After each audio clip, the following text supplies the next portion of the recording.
La Bible en un an, la 286e journée, le livre du prophète Malachie, chapitre 2, verset 17, au chapitre 3, verset 24, le livre des psaumes, chapitre 82, versets 1 à 8, le livre des proverbes, chapitre 25, versets 16 et 17, la seconde épître de Paul aux Thessaloniciens, chapitre 3, versets 1 à 18.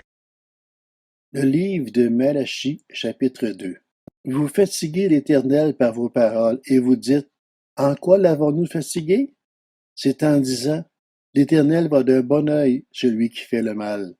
C'est en lui qu'il prend plaisir. Ou encore, où est le Dieu de la justice? Le livre de Malachie, chapitre 3.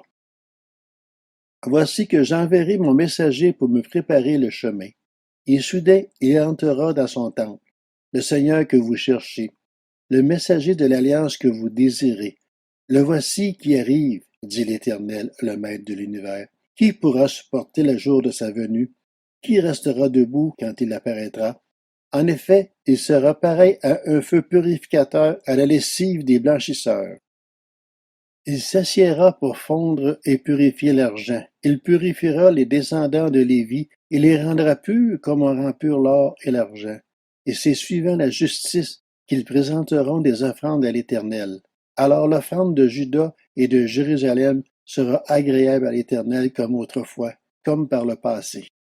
Je m'approcherai de vous pour le jugement, et je m'empresserai de témoigner contre les magiciens et les adultères, contre ceux qui prêtent de faux serments, contre ceux qui exploitent le salarié, qui oppriment la veuve et l'orphelin, qui font tort à l'étranger et ne me craignent pas, dit l'Éternel, le Maître de l'univers. Je suis l'Éternel, je ne change pas, et vous, descendants de Jacob, vous n'avez pas été détruits.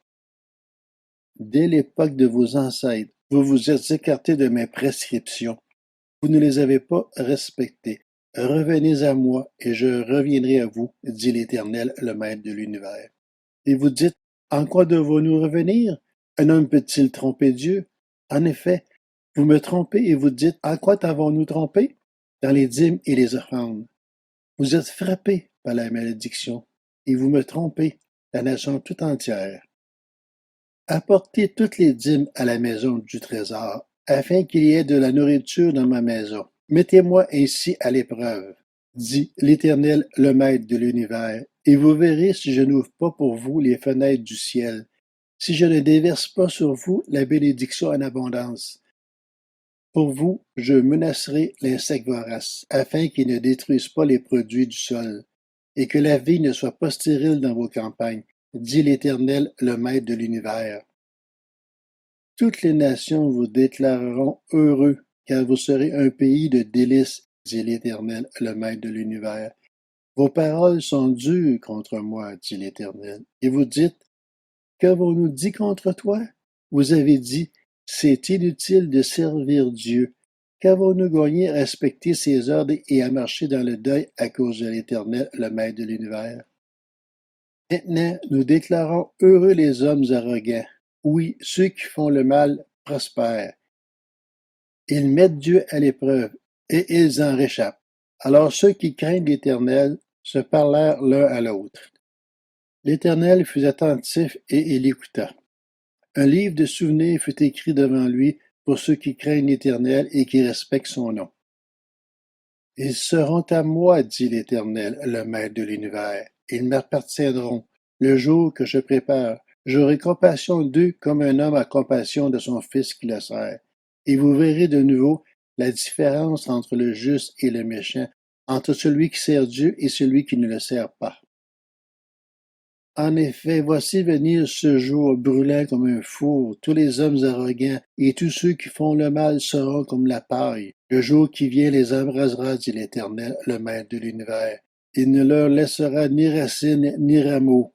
Mais pour vous qui craignez mon nom, le soleil de justice se lèvera, et la guérison sera dans ses rayons. Vous sortirez en bondissant comme les veaux d'un étable. Vous piétinerez les méchants, car ils seront comme de la poussière sous la plante de vos pieds. le jour que je prépare, dit l'Éternel, le Maître de l'univers.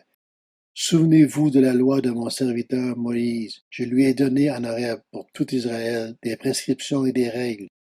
Je vous enverrai le prophète Élie avant que n'arrive le jour de l'Éternel, ce jour grand et redoutable. Il ramènera le cœur des pères vers leurs enfants et le cœur des enfants vers leurs pères, de peur que je ne vienne frapper le pays de destruction. Le livre des psaumes, chapitre 82. Psaume d'Asaph. Dieu se tient dans l'assemblée de Dieu. Il juge au milieu des dieux. Jusqu'à quand jugerez-vous de façon injuste et favoriserez-vous les méchants? Rendez justice aux faibles et à l'orphelin. Faites droit aux malheureux et à l'indigent. Sauvez le faible et le pauvre. Délivrez-les des méchants. Ils ne savent rien, ils ne comprennent rien. Ils marchent dans les ténèbres. Toutes les fondations de la terre sont ébranlées. J'avais dit, vous êtes des dieux, vous êtes tous des fils du Très-Haut. Cependant, vous mourrez comme des hommes, vous tomberez comme un prince quelconque. Lève-toi, ô Dieu, juge la terre, car toutes les nations t'appartiennent.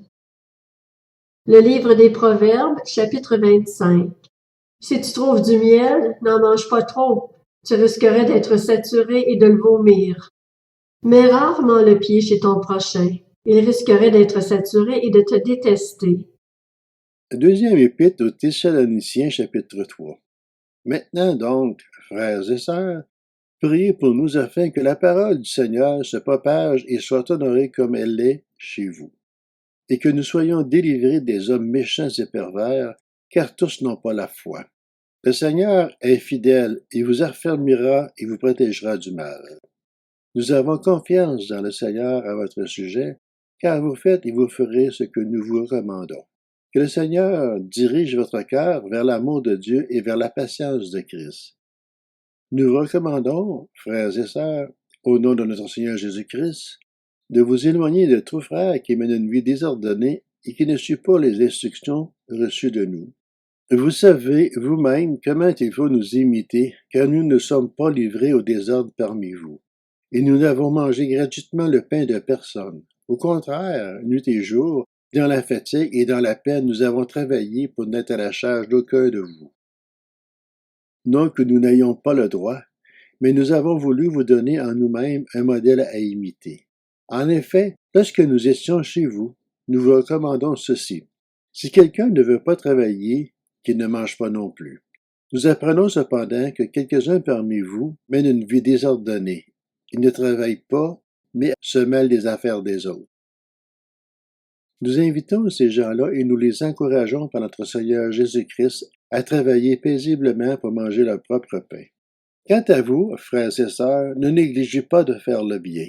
Si quelqu'un n'obéit pas à ce que nous disons par cette lettre, notez-le et n'ayez pas de relation avec lui, afin qu'il en éprouve de la honte.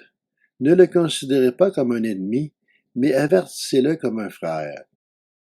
Que le Seigneur de la paix vous donne lui-même la paix en tout temps et de toute manière. Que le Seigneur soit avec vous tous. Moi, Paul, je vous salue de ma propre main. C'est là ma signature dans toutes mes lettres. Et c'est ainsi que j'écris. Que la grâce de notre Seigneur Jésus-Christ soit avec vous tous.